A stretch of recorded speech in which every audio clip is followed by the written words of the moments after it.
ಸೆಸ್ಕಾಂ ಮೈಸೂರು ವತಿಯಿಂದ 2026-27ನೇ ಸಾಲಿನ ಅಪ್ರೆಂಟಿಸ್ಶಿಪ್ ನೇಮಕಾತಿಗೆ ಒಟ್ಟು 200 ಹುದ್ದೆಗಳಿಗೆ ಅರ್ಜಿಯನ್ನು ಕರೆದಿದ್ದು, ಪದವೀಧರ ಅಪ್ರೆಂಟಿಸ್ಶಿಪ್ಗೆ ಮಾಸಿಕ ವೇತನ 12,300ರಿಂದ ಪ್ರಾರಂಭ, ಡಿಪ್ಲೊಮೊ ಅಪ್ರೆಂಟಿಸ್ಶಿಪ್ಗೆ ಮಾಸಿಕ ವೇತನ 10,900ರಿಂದ ಪ್ರಾರಂಭವಾಗುವುದು. ನಾನ್ ಇಂಜಿನಿಯರಿಂಗ್ ವಿಭಾಗಕ್ಕೆ ನಿಯಮಾನುಸಾರ ವೇತನವನ್ನು ನಿಗದಿ ಮಾಡಲಾಗಿರುತ್ತದೆ. ಅರ್ಹತೆ ಮತ್ತು ಆಯ್ಕೆ ಪ್ರಕ್ರಿಯೆ: ಪದವಿ ಮತ್ತು ಡಿಪ್ಲೊಮಾದವರು 2022ರಿಂದ 2026ರ ಒಳಗಡೆ ತೇರ್ಗಡೆಯಾಗಿರಬೇಕಾಗಿರುತ್ತದೆ.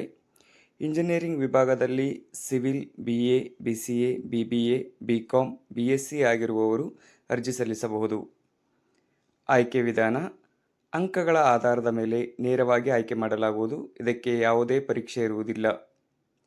ಅರ್ಜಿ ಸಲ್ಲಿಸಲು ಪ್ರಾರಂಭ ದಿನಾಂಕ 8 ಮೇ 2026 ಮತ್ತು ಅರ್ಜಿ ಸಲ್ಲಿಸಲು ಕೊನೆಯ ದಿನಾಂಕ 29 ಮೇ 2026 ಆಗಿರುತ್ತದೆ.